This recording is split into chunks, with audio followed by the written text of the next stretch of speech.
চণ্ডী আমাদের শ্রী শ্রী চণ্ডী বইটির এই ধরুন প্রথম অধ্যায়ের ব্রহ্ম উবাচ বলে এখানে যে শ্লোকগুলি বলছে যে ত্বং স্বাহা ত্বং স্বধা ত্বং হি বষটকার স্মরাত্মিকা সুধা ত্বমস্বরে নিত্যে ত্রিধা মাত্রাত্মিকা স্থিতা অর্ধমাত্রা স্থিতা নিত্যা यानुच्चार्या विशेषतः त्वमेव सा त्वं सावित्री त्वं देवजननी परा त्वयैव धार्यते सर्वं त्वयैतत् सृज्यते जगत् त्वयैतत् पाल्यते देवी त्वमत्सन्त्ये च सर्वदा विसृष्टौ सृष्टिरूपा त्वं स्थितिरूपा च पालने तथा संहृतिरूपान्ते जगतोऽस्य जगन्मये महाविद्या महामाया महामेधा महास्मृतिः महामोहा च भवति महादेवी महासुरी प्रकृतिस्त्वं हि सर्वस्य गुणत्रय विभाविनी। এইভাবে এই শ্লোকগুলোর মাধ্যমে ব্রহ্ম উবাচে বলছে। তো এই শ্লোকে এই মানে এই আমাদের যে চণ্ডী নিয়ে যে সিরিজটা শুরু হচ্ছে এটার নির্যাস যদি বলা হয় তো সে বিষয়ে এখানে যদি বাংলা মানে এগুলো বলি আমি যে এখানে বলতে চাইছে তুমি স্বাহা তুমি স্বধা তুমি সেই স্মরাত্মিকা তুমি মাত্রার মিকা স্থিতা অর্ধমাত্রা তুমি আবার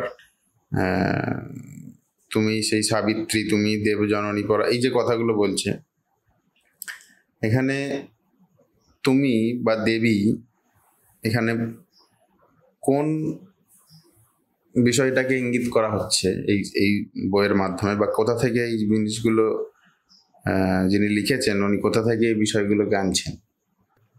কাহিনীর যেখান থেকে প্রথম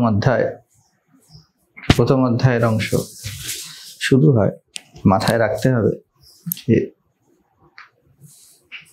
ঋষি মেধা বা মার্কণ্ডেয় ঋষি, এটা তো শ্রী শ্রী চণ্ডী বলে আলাদা কোনো বই নেই, এটা দেবী মাহাত্ম্য এই শব্দটা বলা হয়েছে, দেবীর মাহাত্ম্য গান করা হয়েছে, এমন কয়েকটি চ্যাপ্টারকে দেবী মাহাত্ম্য বলা হয়েছে। এটা মার্কণ্ডেয় পুরাণের অন্তর্গত, ঋষি মার্কণ্ডেয় বলছেন।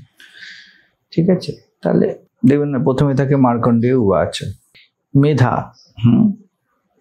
বা শুভ বুদ্ধি যার, তার সামনে কি এসছে? সুরত আর সমাধি, এই দুজন এসেছে। একজনের বুদ্ধি স্থির, স্বাভাবিকভাবে স্থিত, সমাধি স্বাভাবিকভাবে তার বুদ্ধি স্থিত। এটা মাথায় রাখতে হবে, বুদ্ধি স্থিত মানে কিন্তু বুদ্ধি শুদ্ধ নয়।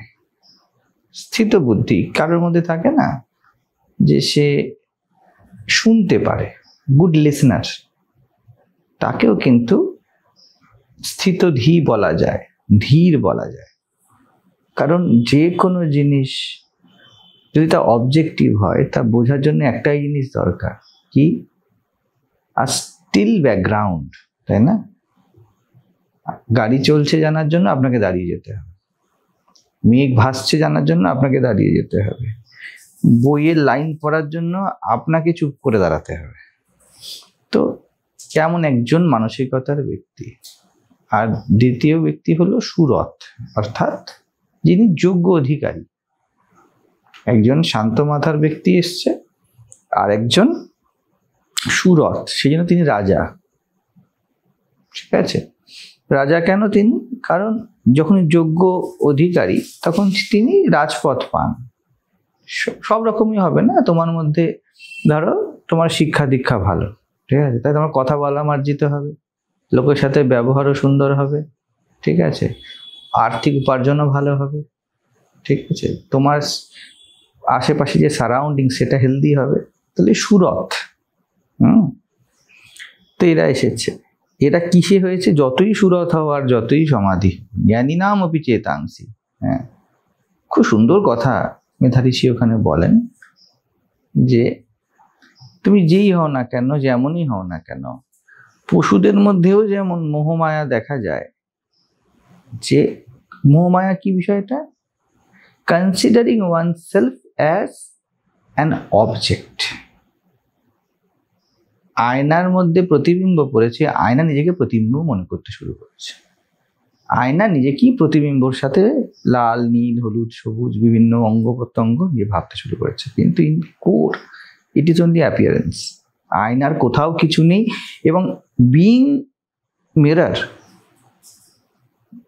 কিছু দাঁড়ানো সম্ভবই না। এখানে সামনে আয়না আছে, এর মধ্যে কোটি কোটি ব্যক্তির প্রতিবিম্ব পড়তে পারে, কিন্তু এটা একটা প্রতিবিম্ব এটা দাঁড়াবে না। কেন? কারণ এটা আয়না। তো মোহ মানে হলো আয়না নিজেকে ছবি মনে করতে শুরু করেছে। যে কাঁচটা ছবির উপর দেখা যায় না, ওই কাঁচে কোনো ছবি নেই, যে তুমি ছবির নামে কাঁচটাকে স্পর্শ করছো, কিন্তু কাঁচের মধ্যে কোনো গালে কোনো ছবি নেই, দুটো সেপারেট। তো এটা হলো মোহ। বলছে তুমি যেই হও না কেন, ইফ ইট ইজ ম্যানিফেস্টেড, তাহলে এই যে মোহ বা নিজেকে একজন ব্যক্তি মনে করা বা নিজেকে অবজেক্ট মনে করা, এটা নর্মাল থাকবেই থাকবে, এটা আটকাতে পারবে না। এরম ব্যক্তিকে কথা বলতে গিয়ে উনি কাহিনী বলছেন। মাথায় রাখতে হবে চণ্ডী বড় গুরু তত্ত্ব। তো মহর্ষি সত্যদেবের উপর খুব সুন্দর ব্যাখ্যা করেছেন, কিন্তু আমার মতে চণ্ডী সে সব থেকে সহজে বুঝতে পারবে যে জীবনে সহজতার জার্নি নিজে করেছে। কারণ মহর্ষি সত্যদেবর বাংলায় অবদান একটা বিরাট। উনি খুব সুন্দরভাবে দেবী মাহাত্ম্যকে, তার দর্শনকে তুলে এনেছেন। তো যাই হোক, তো এই যে ব্রহ্মবাচ, ব্রহ্মা বলছে, কি বলছে তাতে কাহিনীতে মধু আর কৈটব দুজন। একটা হলো কি মধু, মিষ্টি মিষ্টি লাগা, আকর্ষণ, যার থেকে মোহ হয়। আর কৈটব মানে কীটব, কীট যেমন বহু হয়, ঠিক তেমনি এই মিষ্টি লাগার যে অ্যাট্রিবিউট, এটাই বহু হয়ে গিয়েছে। সচ্চিদানন্দ চিত্তে, যখন আনন্দে, এই আনন্দই মধু। স্বভাব এটা, ভালো লাগা আমাদের স্বভাব। এই ভালো লাগাই বহু হয়ে গিয়েছে। কোথা থেকে বলছি? বিষ্ণু কর্ণমলোদ্ভূত। বিষ্ণুর কর্ণমল, সর্বব্যাপী চৈতন্য, তিনি কিরম হয়ে আছেন? তিনি সমাধিস্থ হয়ে আছেন, না জেগে আছেন না ঘুমিয়ে আছেন, সাক্ষিত্বে দাঁড়িয়ে আছেন। সাক্ষিত্ব সমাধি। আমি আছি, কিন্তু আমার আমির কোনো অভিমান নেই, এটাই সমাধি। এতে যে আছে সে সহজ সমাধিতে আছে। তো ভগবান নারায়ণ এই জন্য বলছে সেই অনন্ত সাগরে, অনন্তের সাগরেই সম্ভব।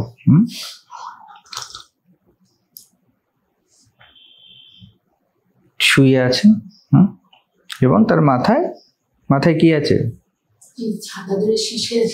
হ্যাঁ, শেষ না, যিনি সব শেষ, অন্ত বা যিনি প্রারম্ভিক, সে ছাতা দিয়ে আছে, অর্থাৎ তিনি জাগ্রত অবস্থায় আছে।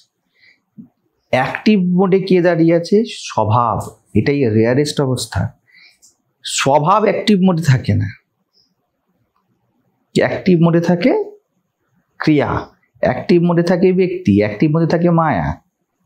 কিন্তু সেইখান থেকে কাহিনী শুরু হচ্ছে, যেখানে আপনার স্বভাব অ্যাক্টিভ মোডে আছে। এখন আপনারা আমাকে শুনছেন, হ্যাঁ, তো আপনারা কি লিসনার, শ্রোতা, এটা অ্যাক্টিভ মোড। হ্যাঁ, কিছু ঘটছে, এখানে ক্যামেরা চলছে, অ্যাক্টিভ মোড। কিন্তু সামনে ভালো করে দেখুন, এই যে আপনারা সহজভাবে বসে আছেন, আপনারা অস্থি ছাড়া আর কিছু অনুভব করছেন না। কারোর কোনো কালে কিছু অনুভব হবে না, কারণ কিছু নেই তো, হবে কি করে? আমি আছি, আমি এত কথা বলছি, এটা অ্যাক্টিভ মোড। কিন্তু ট্রু যদি একমাত্র কিছু ট্রুথ থাকে, সেটা হলো আমি আছি। এবং এই শব্দটা বলারও দরকার নেই, নিজেকে আইডেন্টিফাই করারও দরকার নেই শব্দের সাথে, আমি আছি। একদম পরিষ্কার ট্রুথ, তার উপরে এই সব কিছু কল্পিত হয়ে আছে।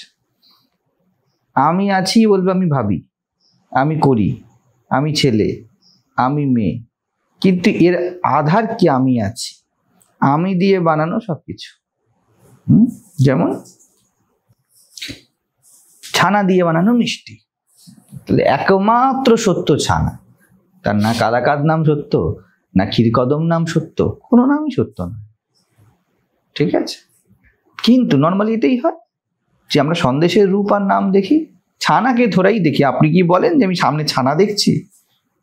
স্বাভাবিকভাবে আপনি কি বলেন দোকানে গিয়ে, কোন মিষ্টিটা নেব, এটা না ওইটা, রসগোল্লা নেব না চমচম নেব না গোলাপ জামুন নেব? আপনি কখনো বলেন না কোন ছানা নেব, তাই না? স্বভাব, ছানা স্বভাব, যেহেতু ওটা আধার। আপনি ঘরের মধ্যে সব কিছু দেখছেন, সব দেখে নেবেন, আপনি জিজ্ঞেস করি আপনাকে, আপনি সব বলে দেবেন যে কি আছে কি না আছে, সব বলে দিলেন।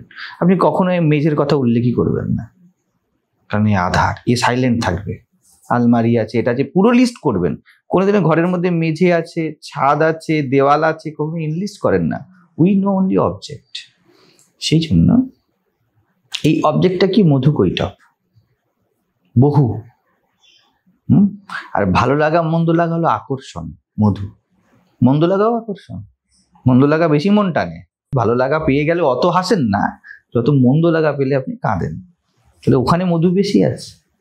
এই মধু কৈটব কি করছে? ব্রহ্মার অস্তিত্ব বিপন্ন করছে। ব্রহ্মা মানে বিরাট যখন আমি বলে, এই অস্তিত্ব যখন নিজেকে আমি বলে, তিনি ব্রহ্মা, অর্থাৎ ব্যক্তি, অর্থাৎ মন। মনই ব্রহ্মা। এবং তিনি চারিদিকে দেখে, চতুর্মুখ, চারদিকে তাকিয়ে আছে। মনের কোনো কাজ নেই তো সে চারিদিকেই দেখবে। ওর কাজ ওই জন্যই তৈরি হয়েছে। সৃষ্টিকর্তা ব্রহ্মা। যেই বিং পার্সন, আসলে কিছুই সৃষ্টি হয়নি, শুধুমাত্র সে, আপনি সমাধিস্থই আছেন, আমরা প্রত্যেকে সমাধিস্থই আছি।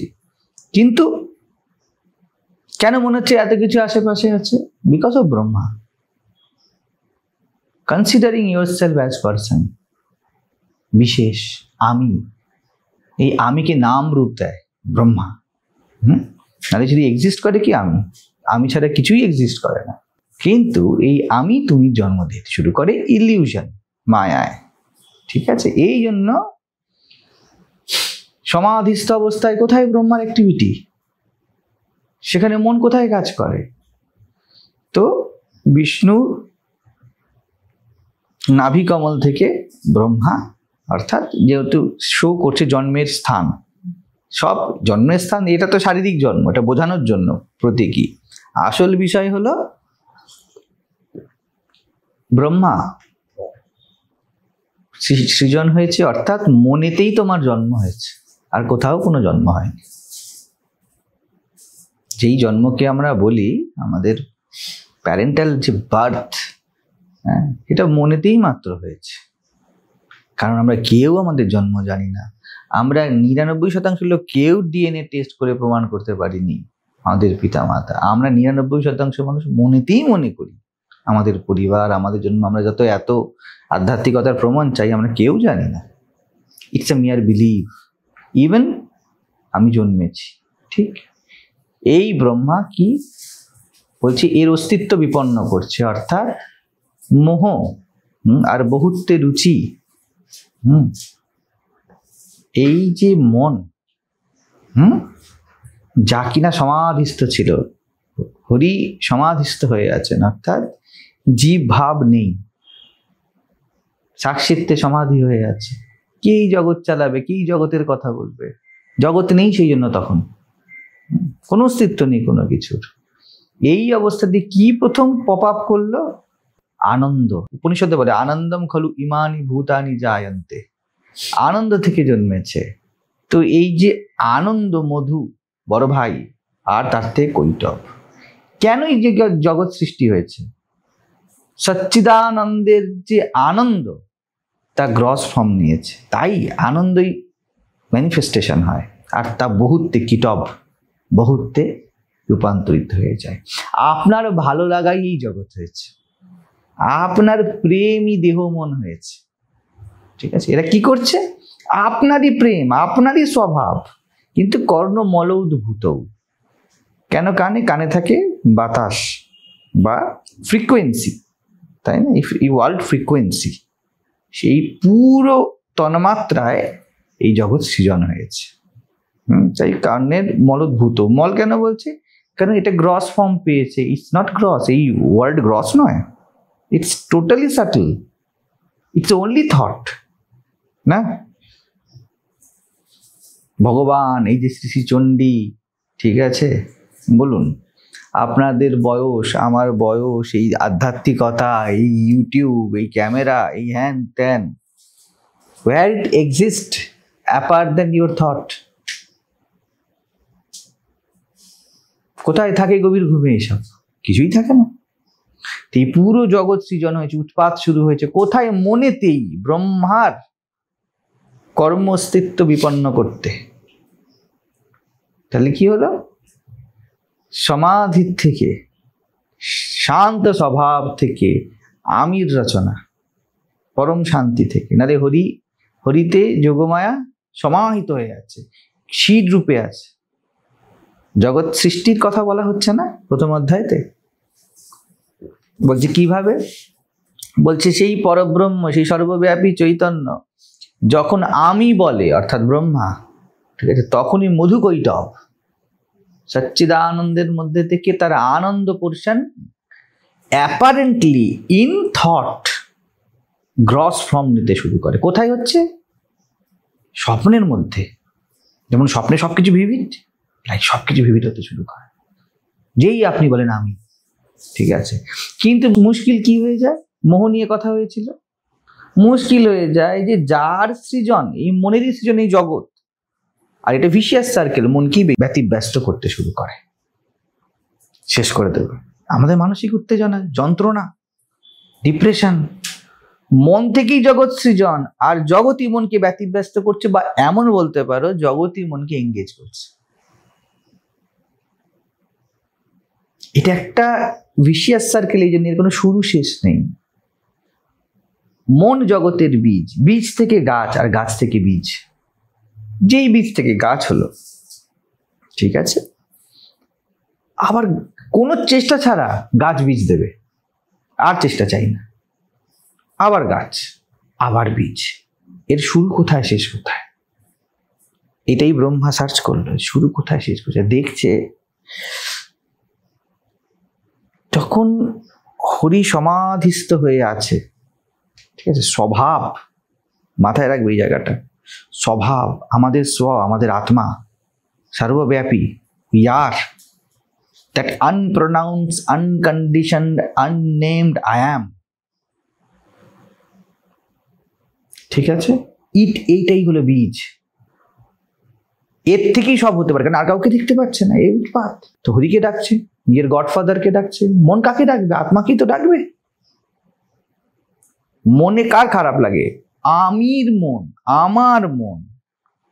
তা মন কাকে রেফার করবে? আমি কি তো রেফার করবে? আমার সুখ, আমার দুঃখ, আমার সমস্যা। এই যে আমি, এই আমি হলো স্বভাব। হরির দিকে গেলেন, কিন্তু হরি তো কোনো সাড়াই দিচ্ছেন না। স্বভাব তো শান্ত, ছানা তো কোনো কথাই বলে না। ছানা কি বলছে? আমি ক্ষীর কদম। ছানা কি বলছে? আমি কালাকাঁদ না রসগোল্লা। ছানা কোনো কথা বলে না, চুপচাপ আছে। ব্রহ্মা সমস্যায় পড়ে গিয়েছে। তখন এই যে জীবন, যে সাইলেন্ট স্বভাব, সাইলেন্ট স্বভাব, কোনো কথা বলবে না। ও কথা, আকাশের কথা বললে চলবে না। আকাশ যদি শব্দ করে, বাকি শব্দকে ধারণ করবে কে? সব শব্দের বীজ তো আকাশ থেকে, তাই না? ভূমি যদি বলে যে আমার থাকার জায়গা চাই, তাহলে ভূমির উপর আমরা থাকবো কি করে? তো এই জায়গাটা বোঝার আছে। মন আর পরমাত্মা সমাধিস্থ হয়ে আছে হরি, মানে ইটস নট নন বিং টাইপের হয়ে আছে, কোনো জড় হয়ে আছে। তোর বলছে তাহলে এই যে স্থিতধি, এই যে অনন্ত শিব, এর কি কোনো, এর মধ্যে কোনো প্রাণ স্পন্দন নেই? তোর বলছে তুষ্টাব, তাকে তুষ্ট করার জন্য যোগ ও নিদ্রা, এই যে যোগে তিনি সমাধিস্থ হয়ে আছেন, বলছে জাগানোর জন্য দেবীর স্তব করছে। কোথা থেকে এলো এই দেবী? ব্রহ্মা নিজেকে দেখলো, মন নিজেকে দেখলো। এটা খুব রেয়ার ঘটে কারোর জীবন। কোনো মন নিজেকে দেখলো, আরে আমি এত চিন্তা করি, এত ভাবনা করি, কিসের উপর আধারিত হয়ে? বিকজ লাইফ ইজ দেয়ার, জীবন স্পন্দন আছে, তাই না? তার শক্তিতে শক্তিমান হয়েই তো আমি এত কিছু করছি। কালকে থেকে যদি ভেবে দেখো, কালকে থেকে যদি ভাত ডাল খাওয়া বন্ধ হয়ে যায়, কোথায় থাকবে থট? কোথায় থাকবে তার পরিণামে এই শরীর, এই বডি? না অন্নময় থাকবে, না মনোময় থাকবে, কিছুই থাকবে না। তাহলে ব্রহ্মা দেখলো যে এই যে আকাশ, আপনাকে যদি আকাশের সামনে বসানো হয়, আপনি কি করে কি কানেক্ট করবেন, কি করবেন আকাশকে নিয়ে? Until you realize there is life in space, না হলে স্পেস থেকে এই লিভিংনেস আসতে পারে না, শূন্য থেকে এক আসতে পারে না। বুঝে যাচ্ছে বিষয়টা? মন বা ব্যক্তি বলছে আমি ব্যক্তি হয়ে এত ক্রিয়াকর্ম করছি, এটা করছি, সেটা করছি, সৃষ্টি করছি, পালন করছি, যা কিছু করছি, আমি যা কিছু করছি, ঠিক? তার মধ্যে আমি সমস্যায় পড়ছি। এই যে সমস্যা, 99% লোক সমস্যার সমাধান বাইরে খোঁজে, মধুকৈটবের সাথে লড়াই করতে শুরু করে দেয়। কে? ব্রহ্মাই যদি লড়াই করতো, আমাদের মনই তো লড়ে। কি করে ডিপ্রেশন তাড়াবো, কি করে অ্যাংজাইটি তাড়াবো? তো এইখানে সেই মনের কথা বলছি। তো মেধার মন, বুদ্ধিমানের মন, স্থিতধীর মন, শুদ্ধ চিত্তের মন, ঋষির মন। ঋষির মন এর মাঝে ভাবে না, এটা কখনো কর্মকে কর্ম দিয়ে কাটতে চায় না। সৎপুরুষের যে ভাবনা, তার মধ্যে অস্তিত্বে এমনই ভাবনা দেয় যে সে কর্ম নয়, সে তার কারণে পৌঁছায়। তো মন ভাবতে শুরু করলো, ব্রহ্মা ভাবতে শুরু করলো যে আমি কার শক্তিতে শক্তিমান বলে, এই যে সামনে এই আকাশ অনন্ত, আমরা তো সবাই আকাশেই আছি, আকাশে তো কোনো আওয়াজ নেই, এই ধরিত্রীকে দেখলে তো কিছু বোঝা যাচ্ছে না। হঠাৎ করে, উদাহরণ বলছি, হঠাৎ করে দেখা গেল যে মাটি থেকে একটা কীট বেরিয়ে এসেছে। তখন আপনি মাটিতে হাত তুলে বলবেন, তার মানে ইট মাস্ট বি লিভিং। ওই যে চালে পোকা জন্মে যাচ্ছে, তার মানে এর মধ্যে এই যে জড়তা দেখা যাচ্ছে, এটা জড় নয়। এই যে স্থিরতা দেখাচ্ছে, এটা স্থির নয়। এটা অ্যাপারেন্টলি মনে হচ্ছে স্থির, কিন্তু যেমন আমরা একটা এই বস্তুটাকে দেখছি, এর মধ্যে মলিকুলস ছুটছে, এটা দেখলে মনে হচ্ছে এরকম একটা, কিন্তু এখানে কোনো স্থিরতা নেই। তো যাকে আমরা স্থির বলি, যাকে আমি চঞ্চল বলি, তা না চঞ্চল না স্থির, হিসাব মতো এটা অ্যাজ ইট ইজ, বলতে পারবেন না। তো দেখলো যে যাই হোক, এর মধ্যে তো প্রাণ স্পন্দন নিশ্চিত আছে, নাহলে আমি প্রাণ কি করে পেলাম? মন নিজে কি বলছে যে আমি যদি ভাবতে পারি, তাহলে আমারই ক্ষমতা তো আমার জেনারেট করা নয়।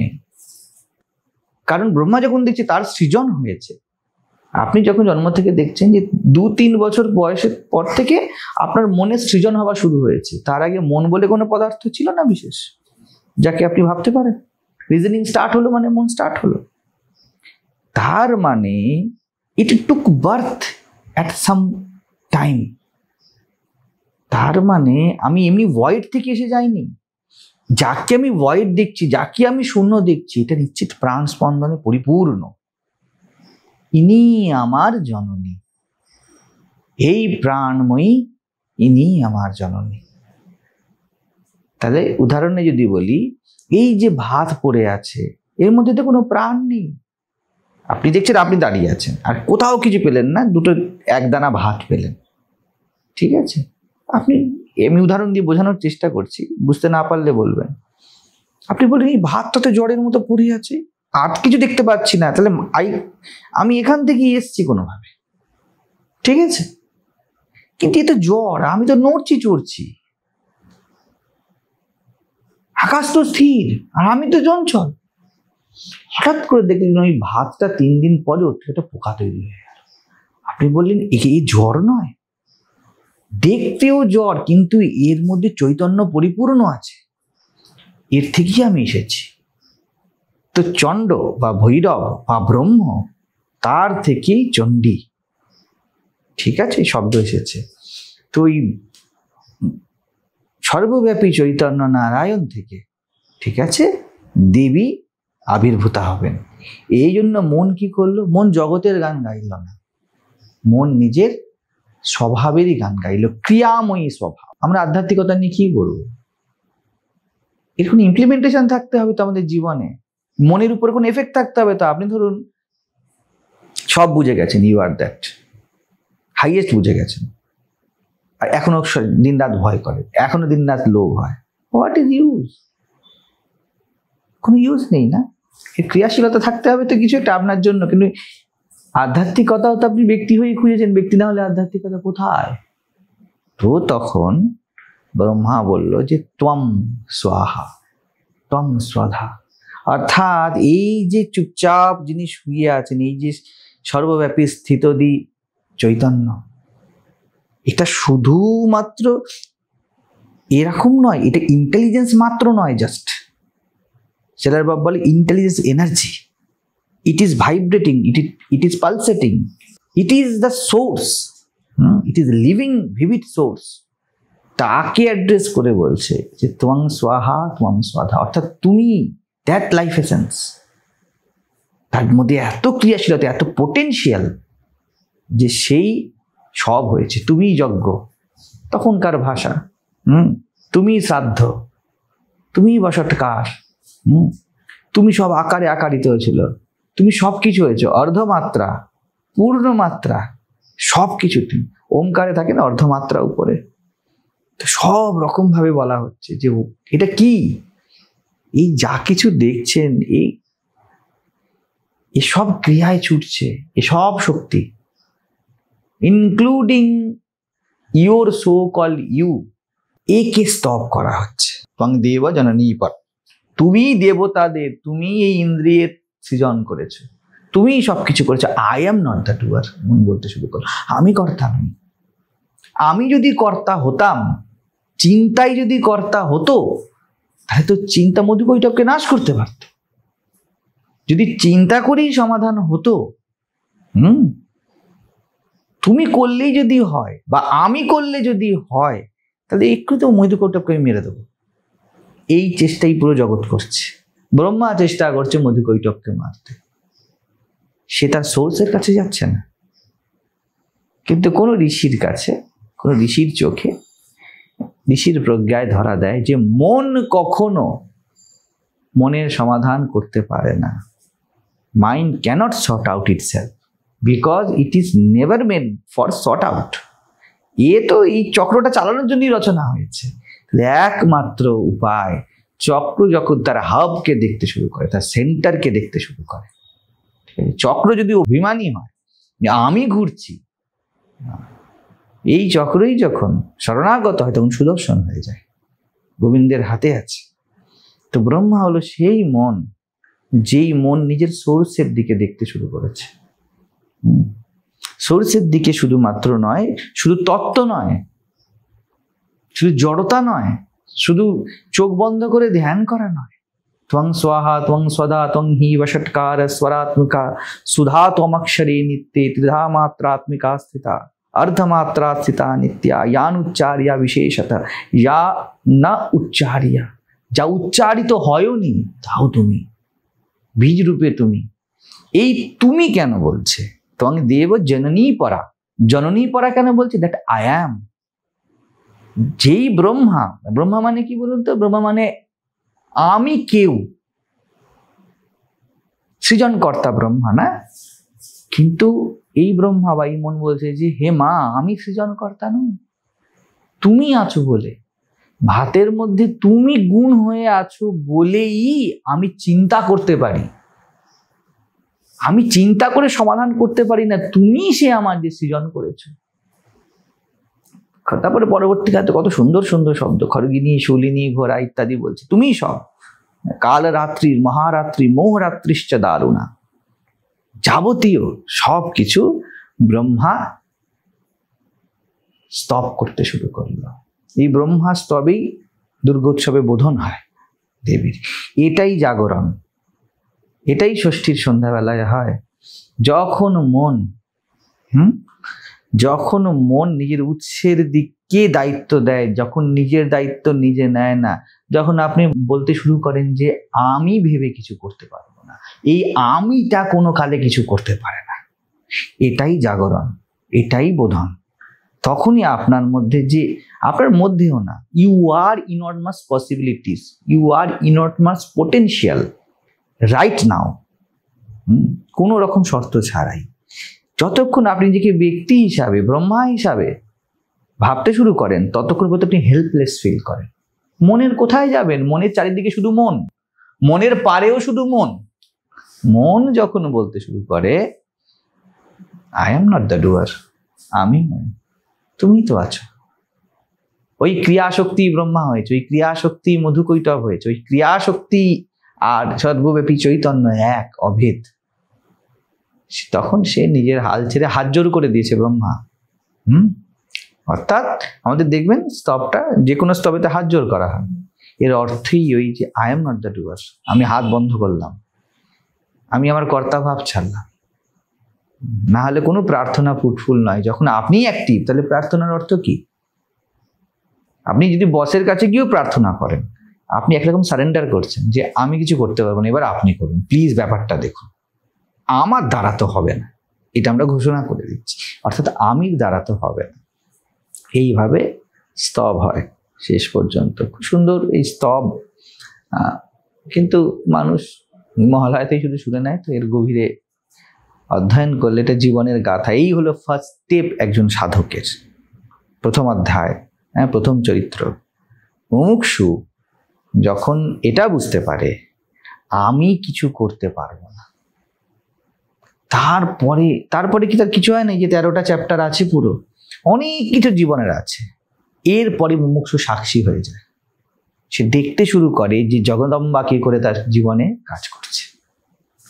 সে মোহ দেখে, রাক্ষস দেখে, বাসনা রক্তবীজকে দেখে, সবকিছুকে দেখে বটে, কিন্তু সে ইন্টারফেয়ার করে না। দুটো অনেক আলাদা জিনিস। যোগী ইন্টারফেয়ার করে, আমাকে কন্ট্রোল করতে হবে। রাজযোগী ইন্টারফেয়ার করবে, ভক্ত গিয়ে বলবে আমাকে ভগবানকে ধরতে হবে। এখানে কিছুই নেই, পরম জ্ঞান। এই জন্য শেষে মহাসরস্বতী, প্রথমে হলো মহাকালী, দ্য ডিস্ট্রাকশন। প্রথম অধ্যায় প্রথম চরিত্রের অধিষ্ঠাত্রী হলো মহাকালী। মহাকালীর অর্থই হয়ে গেল the demolition of personal doership. Brahma ছেড়ে দিল হাল।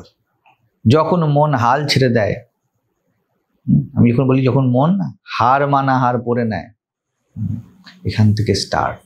আপনি আপনার জীবনের পরিবর্তন দেখতে শুরু করেন, করতে শুরু করেন না, দেখতে শুরু করেন। ইউ আর মিয়ার উইটনেস। আপনি দেখেন এই মন কিভাবে, এই ব্রহ্মা পরবর্তীকালে দেখে যে সর্বব্যাপী চৈতন্য বিষ্ণু তিনি জেগে উঠেছেন, মানে এনলাইটেনমেন্ট ইন অ্যাক্টিভ মোড। শুধু বইয়ের তত্ত্বে নয়, শুধু বৌদ্ধিক জ্ঞান নয়, জগদম্বা কি করলেন? হরি নেত্র কৃতালয়াম, তিনি হরির নেত্র থেকে, জ্ঞান চক্ষু থেকে জেগে উঠলেন। মানে সব কিছু চৈতন্য বলে চুপ করে বসে থাকবে, জীবনে কি কিছু নেমে আসবে না? সব কিছু চৈতন্য হয়, it must be implemented to one's life. এইটা যখন হয়ে যায়, কিন্তু সে নিজে করবে না। নর্মালি আমার ধারণা কি, যদি ইমপ্লিমেন্ট করতে হয় তা আমাকে করতে হবে, না আমি করব না, আমি উইটনেস করব। আমি শুধু একটাই প্রার্থনা করি, জেগে ওঠো, জেগে ওঠো। জেগে ওঠো মানে এটা কি জাগ্রত নেই? মানে ব্যাপার হলো ব্যক্তি সত্তা চুপ করুক, এটাই জেগে ওঠা। সেই জন্য ব্রহ্মা বোধন করেন গিয়ে। ব্রহ্মা ছাড়া কে বোধন করবে দেবীর? সম্ভবই নয়। মন যতক্ষণ না, ব্যক্তি যতক্ষণ না তার সত্তাকে চাইতে শুরু করছে, অথবা সেই লাইফ এসেন্স অ্যাজ পারসন যতক্ষণ না নিজেকে চাইতে শুরু করছে, কারো ক্ষমতা আছে বুঝিয়ে দেবে? কোনো গুরু কেউ কিছু করতে পারে না। তো এখান থেকে ব্রহ্মা স্তব করে, খুব অদ্ভুত সুন্দর স্তব।